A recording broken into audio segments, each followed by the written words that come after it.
Pois bem, vamos falar agora sobre o referencial teórico, que foi base para o nosso trabalho.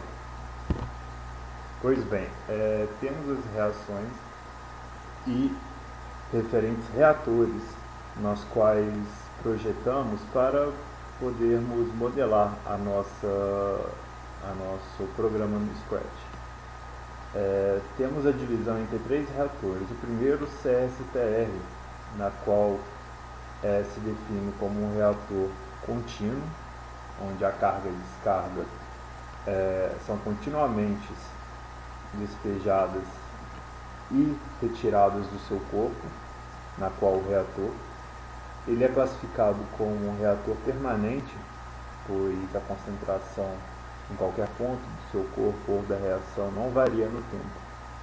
À sua direita, temos as equações de modelo do seu funcionamento, na qual V seria o volume em litros, FAO seria a vazão molar mol por segundo, menos RA seria o termo de velocidade, e XA final, XA inicial, a variação da fração molar inicial e final do processo, na qual, na equação abaixo, temos a definição do cálculo do seu volume.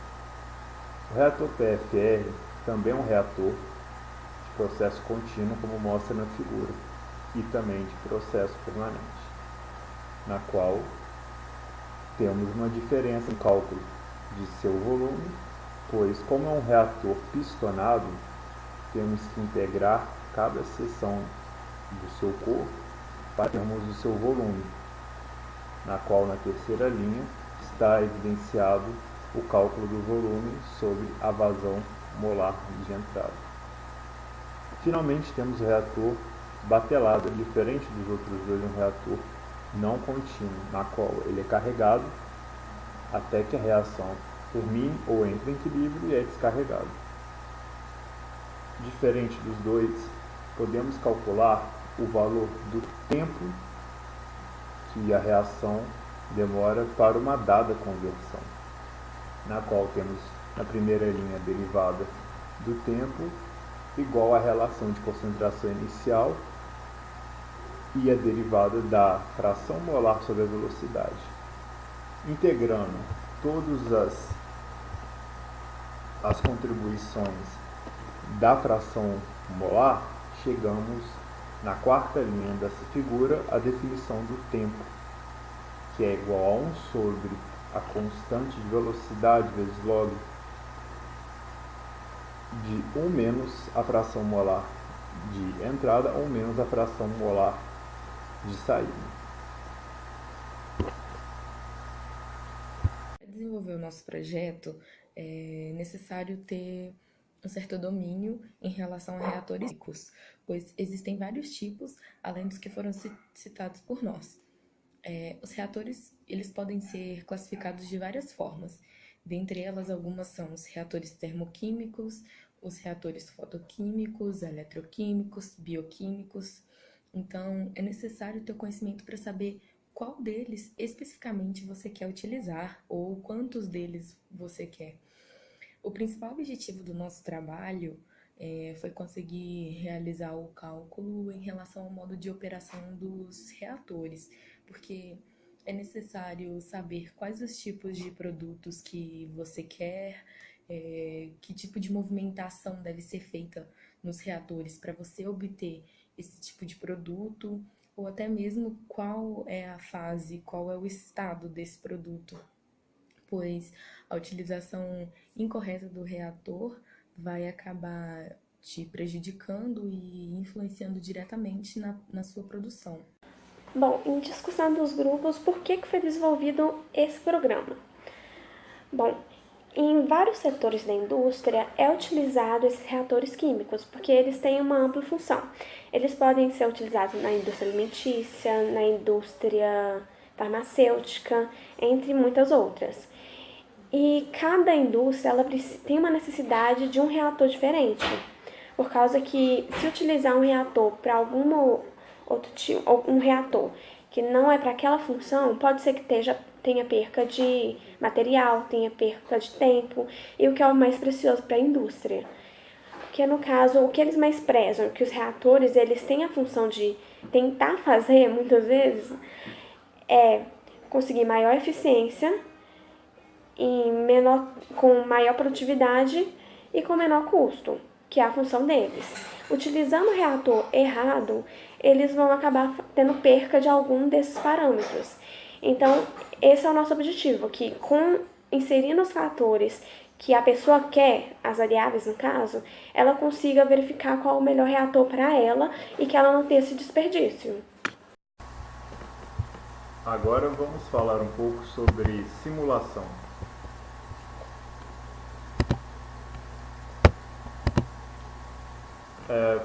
Vamos começar por alguns conceitos. Skibber, em 1974, no clássico Simulation Using GPSS, para ele, a simulação implica na modelagem de um processo ou sistema, de tal forma que o modelo imite as respostas do sistema real em uma sucessão de eventos que ocorram ao longo do tempo. Já para Law e Kelton, que considera a simulação como uma técnica que utiliza computadores para imitar as operações de vários tipos de processos e facilidades do mundo real. Um outro conceito, de Keldon e Sadowski, diz que simulação é o processo de projetar e criar um modelo em que um computador de um sistema real ou proposto para o propósito de conduzir experimentos numéricos para nos dar uma melhor compreensão do comportamento de um dado sistema, de uma dada série de condições. Componentes de um sistema. Temos as variáveis. São valores globais do sistema, visíveis a qualquer momento, em qualquer ponto no modelo. As variáveis definem o estado do sistema como um todo, e não as características individuais de cada entidade. Temos as variáveis de estado, fornecem informações do que está ocorrendo no sistema em determinado ponto ou momento. Temos o atributo, propriedade de uma entidade, ou seja, uma característica própria que define. Após a definição de um atributo, mesmo que este valor seja alterado ao longo do caminho da entidade em fluxo, apenas o valor daquela entidade específica será alterado. Quando se deseja alterar o valor de todas as entidades, deve utilizar variáveis e não atributos. Temos os recursos. São objetos que não se movem dentro do sistema e são utilizados pelas entidades, ou seja, representam a estrutura do sistema como máquinas, postos de trabalho, meios de transporte, pessoas, dentre outros, que participam do processo. Um recurso pode ser configurado para atender simultaneamente mais de uma entidade ou vice-versa. São exemplos de recursos, caixas, operadores de máquinas, dentre outros. Temos processos. Constituem nas ações realizadas sobre a entidade ao longo da simulação. Um exemplo seria o abastecimento ou a parada de um carro. Tempo simulado e tempo de simulação. O primeiro refere-se ao tempo real, já o segundo refere-se a tempo necessário para a execução de uma simulação. Por fim, eventos. Acontecimentos programados ou não que ocorrem provocam uma mudança de estado no sistema. Alguns exemplos são chegada de um cliente no sistema, início de um processo de fabricação de peças, atendimento de um cliente, dentre outros. Vamos falar agora um pouco sobre programação visual. Primeiramente, o conceito. Programação visual é um conjunto de técnicas que nos permite ordenar de forma pela qual se faz a comunicação visual, assegurando a elaboração de mensagens gráficas. Temos aqui dois exemplos, uma foto de uma propaganda, no caso, da marca Ford de carro, e a outra, o layout, uma visualização da tela do iPhone. Logo, para isso, torna-se fundamental o aprendizado da teoria na análise de componentes que formam a mensagem visual, na prática das ferramentas que permitem a criação de peças para determinado mídia e público-alvo. Podemos dividir dois pontos bem importantes da programação visual. A questão do mercado, na qual você tem a valorização de produtos ou a apresentação deles com a devida programação visual, você tem uma melhora dele e, consequentemente, um maior número de vendas. Aí se perfaz o consumo, na qual você, tendo uma programação visual e você influenciando as pessoas, você tende a adotar novos métodos de consumo pelos quais as empresas têm grande interesse. O ambiente de programação utilizado. Utilizamos o ambiente Scratch. Scratch é considerado como mais acessível que das linguagens de programação textuais, por se utilizar de uma interface gráfica que nos permite que programas sejam construídos com blocos encaixados, lembrando o brinquedo Lego. Utiliza uma síntese comum a todas as linguagens de programação. É diferente de outras linguagens. Não tem nenhum tipo de pontuação obscura. No qual, esse foi o nosso ponto de partida, nossa linguagem inicial para a produção do nosso projeto e do nosso problema. Aqui temos uma visualização de como é a página de comandos do Scratch. A parte da direita, temos aqui o script, na qual você relaciona com eventos, com aparências, com movimentos, e você monta o seu próprio projeto, o seu próprio problema, a sua própria exemplo de qualquer tipo de matéria, qualquer tipo de questão.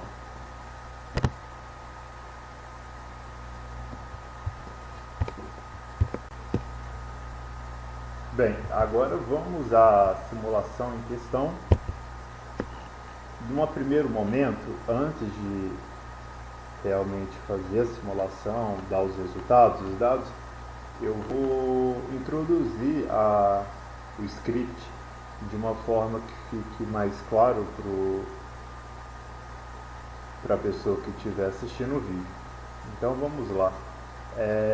No primeiro momento, vamos pegar uma reação de primeira ordem, na qual a alimentação vira produto, uma reação isotérmica.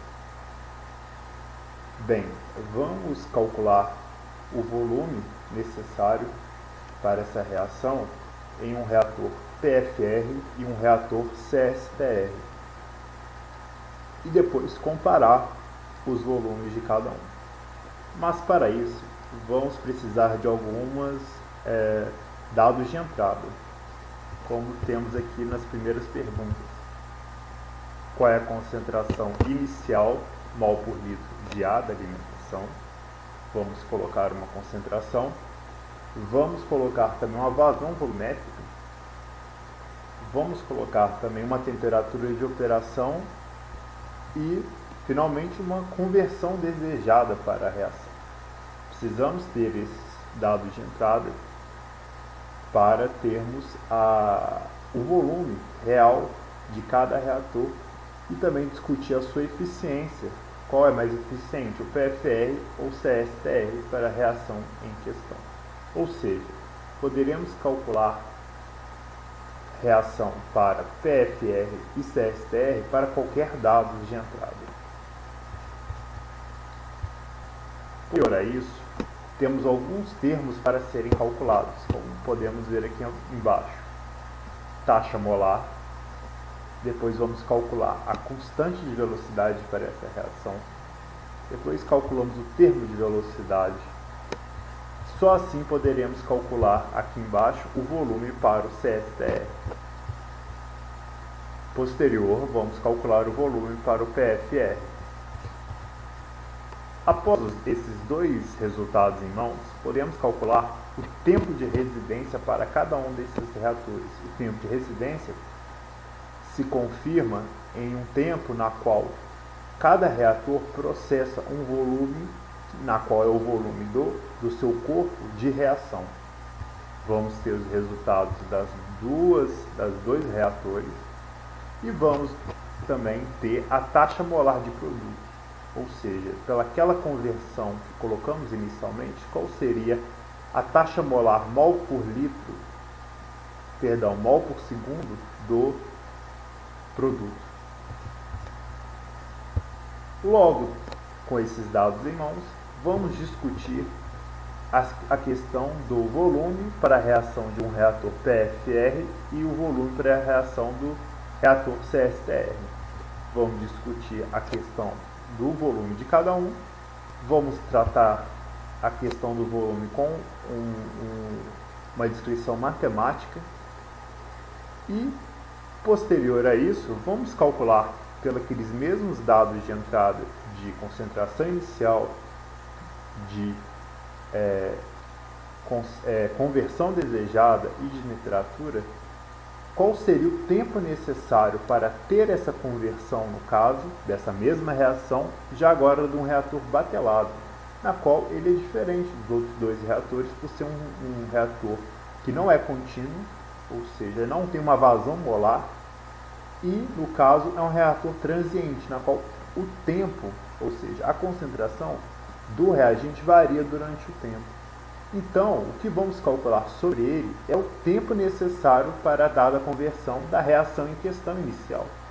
Vamos dar o resultado e no final terminamos e agradecemos. Pois bem, agora vamos colocar o programa realmente para rodar e ver como isso funciona. Bem, como eu já tinha explicado e introduzi a questão do nosso script, vamos agora fazer a referida simulação.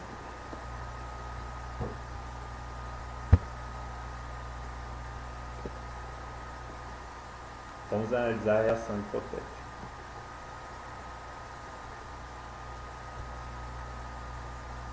Reação isotérmica de primeira ordem. Está aí a reação e vamos analisar o reator PFR-CSTR. Reator PFR, temos a foto, reator do tipo CSTR. Vamos calcular o volume do CSTR para a referida reação. Concentração inicial, 1 mol por litro, vazão volumétrica, 5, temperatura de operação, podemos colocar 300, conversão desejada, 0,8. Vamos ao cálculo da taxa molar, mol por segundo, 5 mol por segundo. Cálculo da constante de velocidade. Agora o cálculo do termo de velocidade, mol por litro por segundo, 0,01. Agora podemos calcular o volume do reator CSTR, 293,2 litros. Agora vamos calcular o volume do PFR, 119,59 litros. Agora o tempo de residência para o reator CSTR, 59,45 segundos. O tempo de residência para o PFR, 23,92 segundos. Calcular agora a taxa molar dos produtos mol por segundo dos dois reatores, 4 mol por segundo. Logo podemos observar que o volume do PFR é menor. No primeiro gráfico mostramos a área maior e no segundo gráfico mostramos a área sob a curva menor. Assim, para uma mesma vazão volumétrica, o tempo de residência do PFR também é menor. Agora vamos falar sobre o reator batelado.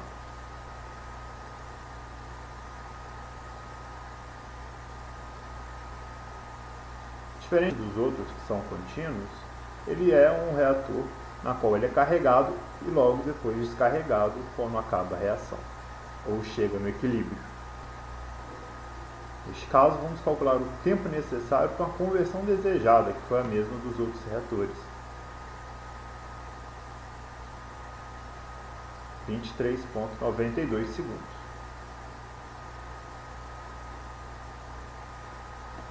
Por hoje terminamos. Muito obrigado.